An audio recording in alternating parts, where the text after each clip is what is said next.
All right, everybody, we are live for the House of Bricks, also going to be a podcast. But I was reading our guest's bio today, and the only thing I can do is read it because I'm going to miss something. I'm going to miss something really important. So joining us today, Cal Fussman. He's been interviewed on hundreds of the world's most influential people, including Muhammad Ali, Jack Welch, Serena Williams, and many others. As I got into this part, I realized I thought my life was exciting, but it's actually really boring. In fact, probably after this event, I may go wrestle a bear just for fun.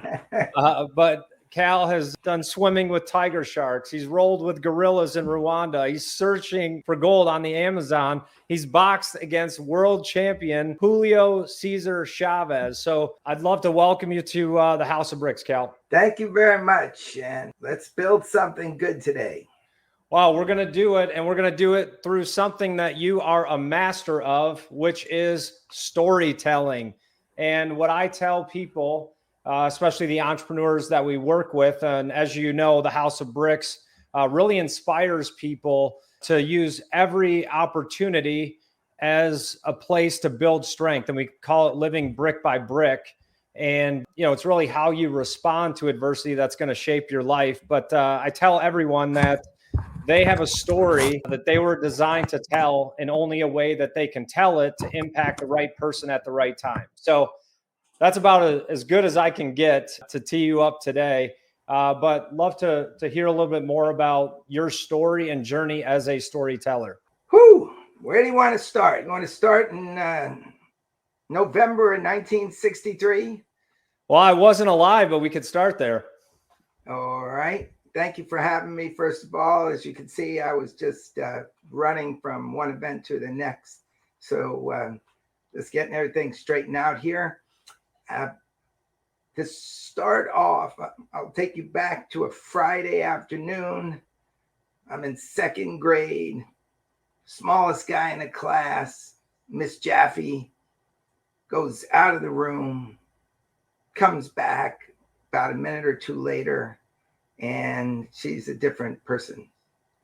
Her face is chalk, and she's talking so calmly, it's almost unnerving.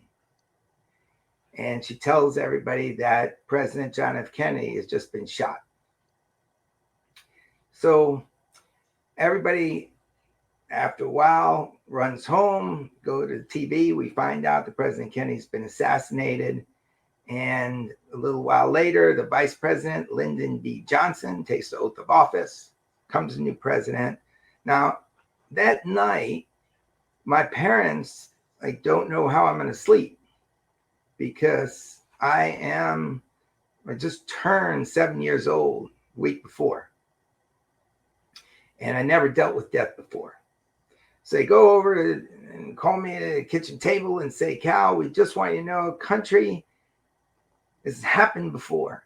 So as terrible a tragedy it is, the country knows how to deal with it.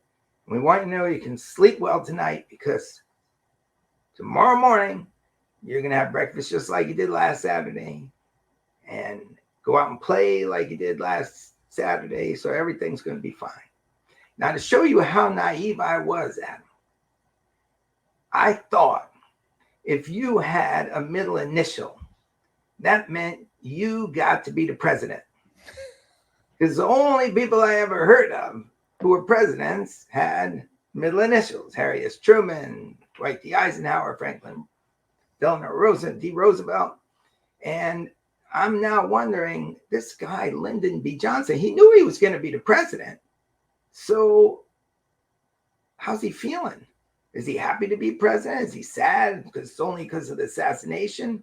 Or, then I thought, maybe he's scared they're going to try and get him too. I couldn't wrap my hands around it, so picked up a pencil, piece of paper, and just started writing. Dear President Johnson, how does it feel? The timing was perfect. I just learned how to address the envelope.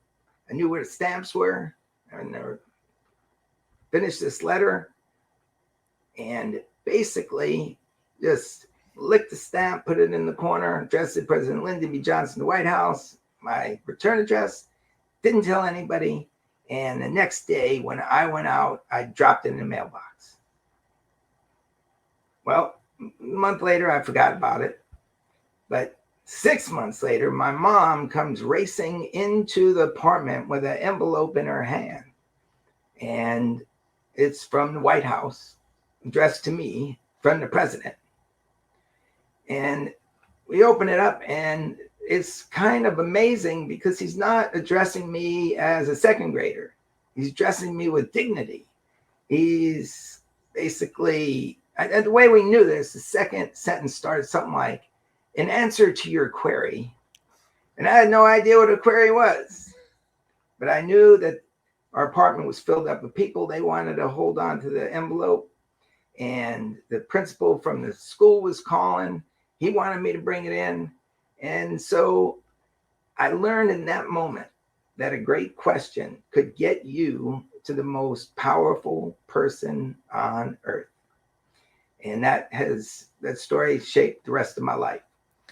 Well, it's funny you bring that up. And you remember we got connected on David Meltzer's office hours, right? And you asked me what I was thinking when I was 7 years old. And I shared a story with you when I was 7, 8, 9, somewhere in there. They all kind of blend together. But I wanted a microphone. And my parents were always like, hey, you got to earn what you get. And so my mom said, well, if you want a microphone, you got to do 500 sit-ups in order to get it. And never thought I would be on a stage, never wanted my name in lights, although my name is now in lights behind me. But part of what I was struggling with, I guess, for the last couple of years is I didn't feel like I had a story to tell. There's people like you that have way more interesting stories. But my wife, I'm been married 20 years. I've learned that she's always right. She's just 5 years ahead. So being a good husband, I've shortened it now to about a year. I'm about a year behind. But she looked me in the eyes and said, Adam, your story's not about you. It's how you can inspire other people through telling your story. And you've interviewed, obviously, some of the most influential people in the world. Is there a common thread that you've seen in these people, certain characteristics? Yes. All of them make profound connections. And there's not one of them that didn't know how to connect either with a lot of people or with a certain area of expertise.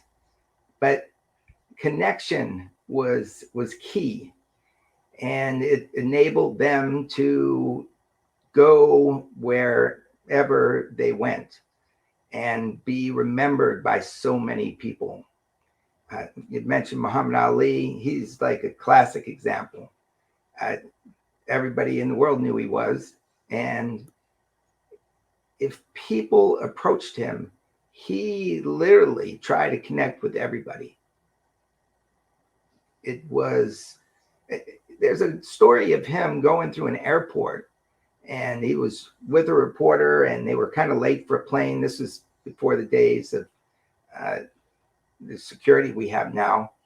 And a woman saw him, and an older woman, and just kind of stopped him. And the reporter turned around and said, "Lee, what are you doing? We're going to miss the flight." And Ali turned to him and said, like, that may be the only time that woman's ever going to get a chance to say hello to me or shake my hand. And so I'm going to make sure it happens. And they may have missed the flight, but his point was he was very focused on the way people reacted to him. Maybe the same way that Jeff Bezos was focused on the way, people reacted to an iPhone. It's that kind of connection. Yeah, and it really is, the most important capital, right, is relationship capital. Show me your 5 friends, I'll show you who you are. Your network is your net worth, all those common things. One thing that I've struggled with my limited success in life is just people being unauthentic with their desires to connect. So like how do people build relationship capital but still remain authentic? Can you tell when somebody is being inauthentic when they approach you? Now I can after 15 years of practice. It doesn't take long. Well, was there a marker where you could start to tell? Honestly, it's intuition. You develop over time. So there was no like exact moment where you could look up and say, you know what, that person's kind of full of it. Nothing I can identify. Like I said, I've got those street smarts. Okay. Like for me, I remember going to college and most everybody was like who they were. And then you had people who would like maybe even be trying to sell something at a young age. And they hadn't developed a layer of authenticity with the salesmanship. And so they might be walking over to everybody they meet, shaking hands the same way, introducing themselves the same way. And everybody can just see that this is how this person rolls. And you get to a point where people are just acting natural and making you feel comfortable, and you just know it. Maybe like what you're just describing, after a certain time, you figured it out. Yeah, I think it's a learned skill set. And just to talk to you a little bit about the House of Bricks platform, right? It's a place where we have people actually come and share their story. I'm sure you've learned interviewing these influential people. No one has a straight rise to the top, and it's how they respond to adversity that they're able to make progress, turning obstacles into stepping stones. A majority of our listeners are entrepreneurs and founders of businesses. How would you relate storytelling to being an entrepreneur? Oh, man. If you can't tell your story as an entrepreneur, how are you going to sell your product? It's almost impossible. You can't have one without the other. Or if you are somebody who can figure out how to make the product but can't sell it, you need somebody to tell the story about it, because I can't see how you could possibly sell something if you can't tell the right story about it, if you can't tell what it authentically does for you. Yeah, and it's amazing. There's so many great technologies out there, so many different platforms and products that never make it. They don't succeed. 9 out of 10 startups fail. And what you said was very similar to what David said on our live event yesterday. Like, if you can't communicate the quantitative value of what it is, the problem that you're solving, and what the outcome is going to be, you might as well just pack it up because you got to be able to tell the story. And just from your experience in telling stories, like, where does someone start in that process to develop those skills? Okay. All good storytelling. And look, this really is measured up against what an entrepreneur is dealing with, because an entrepreneur is solving a problem, which means that there's a vulnerability. And all great stories, all good stories, they start with vulnerability. There is a vulnerable character, and the hero's journey that's been identified over the years, and it's been employed back to ancient Athens, starts with that vulnerable character, and then that vulnerable character gets you to be in their shoes because you know their vulnerability and you see that they have an intention to surmount it. So those are the first two steps of the hero's journey. The third step, conflict inevitably arises. And in business, you know that conflict is going to arise. So everything is perfectly aligned there when it comes to a personal story. And then a mentor appears. Somebody will show up that will offer a suggestion, an idea that will help the vulnerable character get past the obstacle to make a transformation. So that's step 4 is the mentor. Step 5 quite often is the conflicts are not done. The conflicts keep coming. It's sort of like a Godzilla movie, always figures a way to come back. And the last step is a step of transformation. So if you just follow those 6 steps, you can tell your personal story. But it kind of gets interesting when it moves over to business because, and this is where I've seen a lot of people make mistakes. They think that the business they started makes them the hero. And it doesn't work that way. In a business story, it's the customer who's the hero. The customer is a vulnerable character. And the customer has an intention to surmount the vulnerability.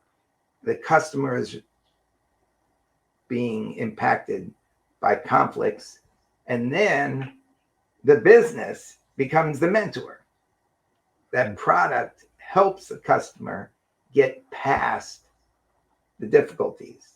Now, there may be some additional conflict, but ultimately at the end, because of the mentor, because of the business, because of the product, the character, the client is able to make a successful transformation. And that is the hero's journey from a business perspective.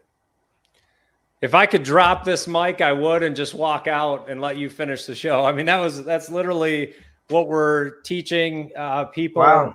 And the various entrepreneurs. I can't emphasize it enough. And what you just said is the power of mentorship. It's a universal truth. When someone overcomes a situation and they're in a place where you want to go, they have the power to bring you to where they are. And one piece I wanted to ask you about, and those 6 components were spot on, is over your travels and influencing, speaking with these influential people, how important is a community aspect? Whew. Well, I mean, it's if you got a business, having a community, word of mouth, people passing on the story of how they reacted with you, your company, the product, that's everything, isn't it? Yeah, it is. Well, and it's running alongside and climbing with someone that's kind of experiencing the same thing. So I really look at 3 types of relationships for people to 10x their life. They all want to do it through gimmicks and sales and marketing, but it's really having someone mentor you, have a peer that you're running with.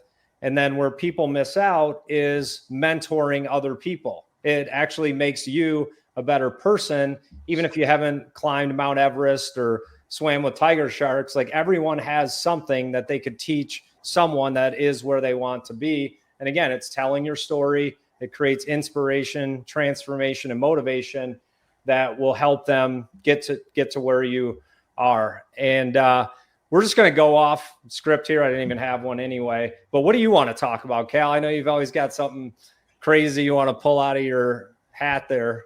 Well, it's kind of interesting. I'll tell you something that happened to me just the other day.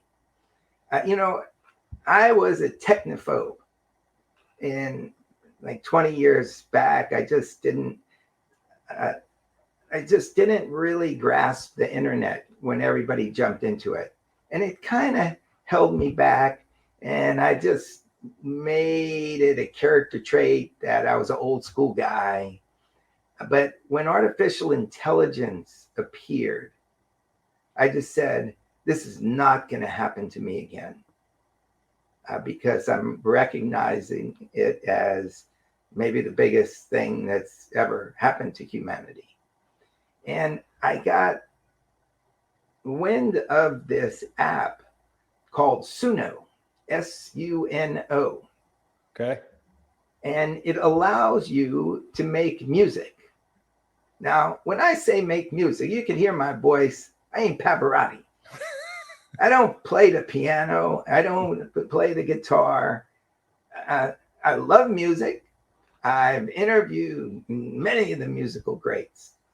Quincy Jones, I think he's back there. You see Muhammad Ali. And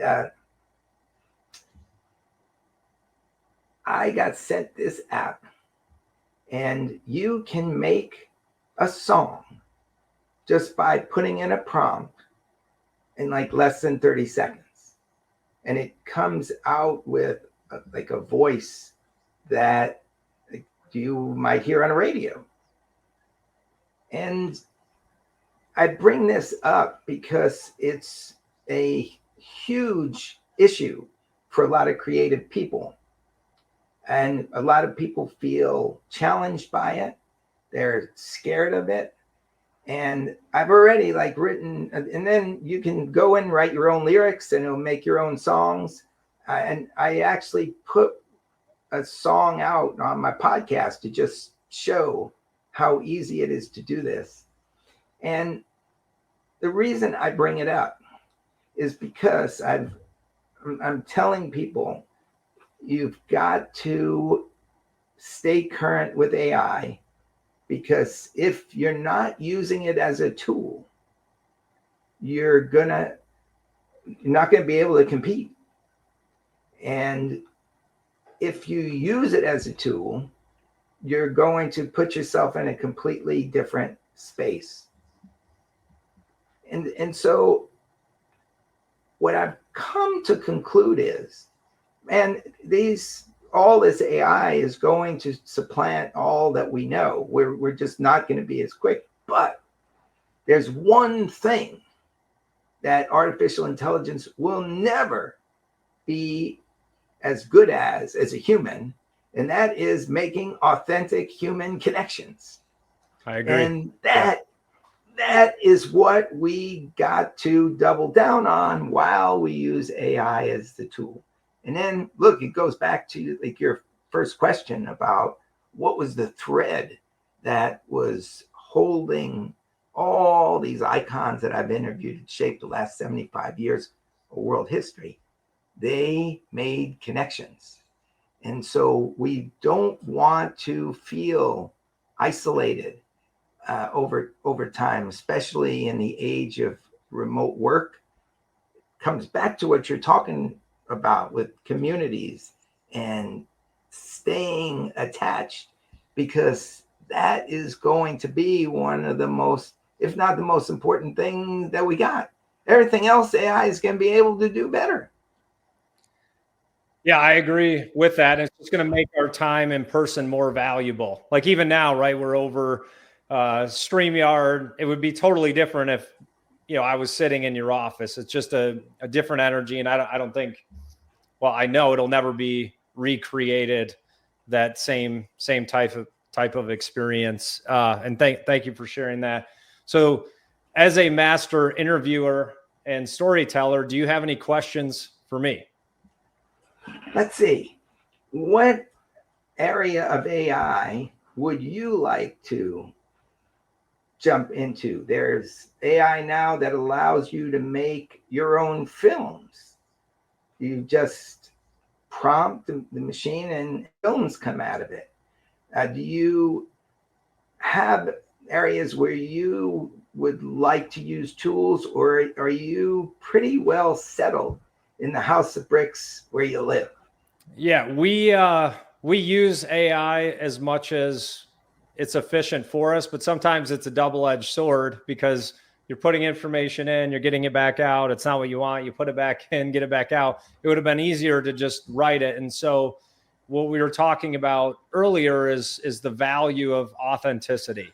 So no matter how many cycles you go through ChatGPT, it's just different. And a lot of times I tell people like to pursue not what is easy, but what is fulfilling. And fulfillment comes from telling the truth. And when you tell the truth, it creates an adventure. And when people don't, and they seek kind of their own agenda, like how many times have you been wrong in what you actually wanted? So if you approach a relationship to try to get what you want out of it versus telling the truth, like telling the truth is an adventure. It creates, and it may be bad for a while, but who knows what door may close to lead to another one. So maintaining that authenticity, seeking what is fulfilling, not what is easy. You tell the truth, it takes you on an adventure. I'm with you 1,000,000%. And I think that one thing that people can do is to try to storytell and ask questions to one another, people that they're working with that they may not know very well, in order to better connect so they can better collaborate better. Because, and you tell me, I'm sure you talk to many people who are working remotely, and it is not the same thing. You just referenced it in about this conversation.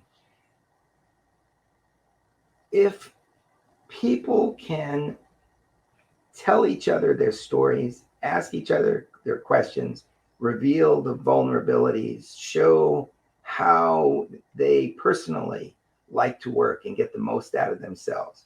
It's almost like being athletes on a sports team. You're able to understand how the other person's thinking, how they're moving, and it really does allow people to collaborate better, I think. Yeah, no, 100%. And what I was just thinking about as you were finishing that is something you mentioned earlier, probably inadvertently, or didn't know how it ties in to what we teach here at the House of Bricks. But a lot of entrepreneurs are focused on their minimum viable product. Like, oh, I've got to build something and get to market. And we actually flip the script and say, you need to find a minimum viable customer, like someone who is going to tell you what problems you can help them solve, rather than rushing an MVP to market. It's probably trash anyway, or by the time you get it to market, it's irrelevant. Find a customer, hear their story, right, of what you can solve for them. You meet the need. And like you said, it's the hero's journey of meeting them where they are and taking them to where they want to go. And for the entrepreneurs out there listening, the power of storytelling when you're starting a business and recruiting a team. What is your story? What is your vision? If you're raising capital, you have to be able to tell what the story of your business is. Investors see 1,000 presentations a year, so they don't really care about how pretty your PowerPoint is, or the cash component. Obviously, they're interested in that, but what is the story your business is going to tell is really what they're after, and the problem that you're going to help your customers solve. So this has been really powerful, Cal. Thanks for joining us today on the House of Bricks Live. Any closing thoughts? I know you got something you want to drop for us. Well, I just want to thank you, Adam. I think what you just said is the bullseye. If you know who the customer is, and you can then connect with that person well before they're the customer, and ask the questions that pull out their hero's journey, then you're in the place to create what will make the hero's journey work. And that's very different from everything that I learned growing up about being a writer, because many times when you're writing, you're you're thinking of it, oh, this is my story. But what you're recommending is think of what you're doing as your customer story. And if you will do that, then you're going to make your customers happy. And once the customer is happy, you're going to be happy. Absolutely. All right. Well, as we wrap up, I want to thank everyone for joining. I still see people on here commenting. Cal, thank you so much for your time. I love this connection. I do want to meet you in person at some point because I know we'll have a great conversation and ask some great questions of each other and continue to inspire people through storytelling. You know what? I just got the comments up, and there's one here. Suno AI is crazy. I'm telling you, as Marvin Schneider. Yeah, you're right. You're right on it. And I would just recommend people go to this just to understand, like, almost all of AI and how fast it's moving. And this is artistic in a way that ChatGPT really isn't. And it's going to show you a different look. And look, I am at the same time telling everybody to do this. I'm also at the same time warning people, we don't want to get isolated in a room writing 30 songs and not listening to real artists. But it's so clear to me that this next step, we all got to jump on it and then convert it into exactly what you're talking about, Adam, because it can help. Well, now you have me inspired to write a House of Bricks rap song. So I think will you come on my podcast and we'll talk about the song you wrote? For sure. That's a takeaway for me. So now I've got more homework to do. And I am here in Detroit, one of the greatest rappers ever. I'm going to go with Eminem. So listen, Cal, thanks for joining today. I appreciate it. And I know you get asked to do a lot of things, but it really means a lot to us, our audience, our listeners, the entrepreneurs out there that we're trying to tell their story, but they really need to hear their customer story and help them achieve where they want to go, and the rest will take care of itself. So thanks again for joining the House of Bricks Live, and we'll look forward to seeing you soon. Thank you, Adam, and thank everybody who is listening, because I'm looking at all these comments now. It's really inspiring. Thank you.